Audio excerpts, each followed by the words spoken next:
Satan, devil, or Shaitan.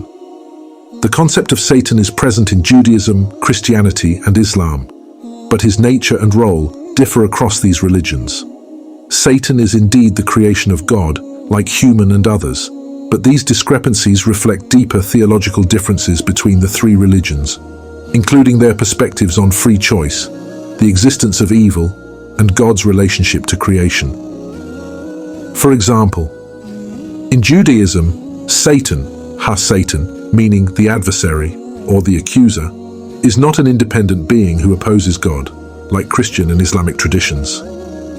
Instead, Satan is often portrayed as a member of God's divine council who has the role of challenging human beings and acting as a prosecutor in the divine court.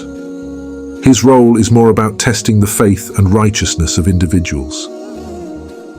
In the Hebrew Bible, Satan first appears in the book of Job, where he is part of God's court and challenges Job's righteousness with God's permission. Here, Satan's role is to test whether Job is faithful because of his blessings or whether he would remain faithful in suffering.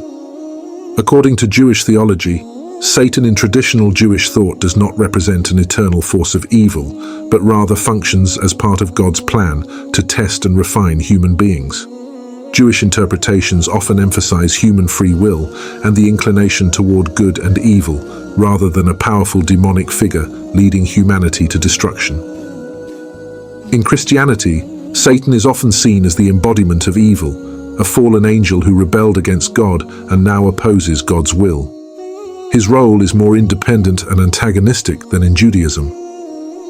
In the Bible, Satan is referred to in various ways, such as the devil, the tempter, the accuser, or the prince of this world. In the New Testament, he is described as a powerful force leading people into sin. He is a deceiver, as seen in the story of the temptation of Jesus, and is associated with the serpent in the Garden of Eden, although the identification of the serpent with Satan is more common in later Christian theology.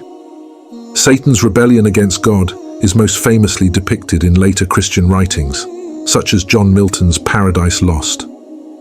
Christian theology often holds that Satan was originally a high-ranking angel who rebelled against God due to pride. He was cast out of heaven along with other rebellious angels, becoming demons. Satan seeks to lead humanity away from God and will ultimately be defeated during the second coming of Christ, after which he will be cast into eternal punishment. The word of Lucifer is also used in Christian theology to describe Satan, Lucifer meaning son of morning. According to King James Bible, "How art thou fallen from heaven, O Lucifer, son of the morning? How art thou cut down to the ground, which didst weaken the nations?" In Hebrew Bible, the term is used Helel ben Shachar, shining one, son of the dawn, or morning star. This was most likely referring to the king of Babylon. This verse is often read as a taunt against this monarch, equating his demise to that of the planet Venus, the morning star, which appears in the sky but rapidly vanishes as the sun rises. But in later times, Lucifer became regarded as a moniker for Satan over time, particularly in Christian theology, due to this account of a fall from heaven. Now in Islam, Satan, known as Iblis or Shaitan, is also a figure who opposes God, but his origin and role are somewhat different from the Christian concept.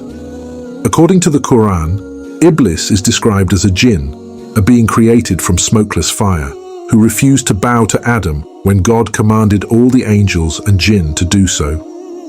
His refusal stemmed from pride, as he believed himself to be superior to Adam, who was created from clay.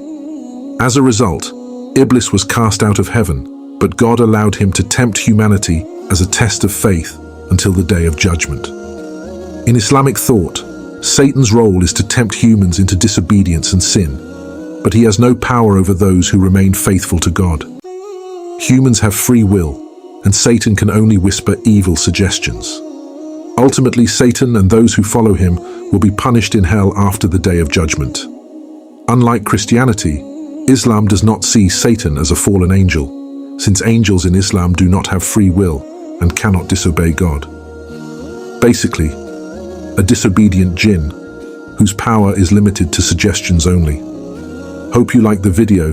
please subscribe to our channel and press the bell icon. Our message is respect humanity. Respect all religions. God bless.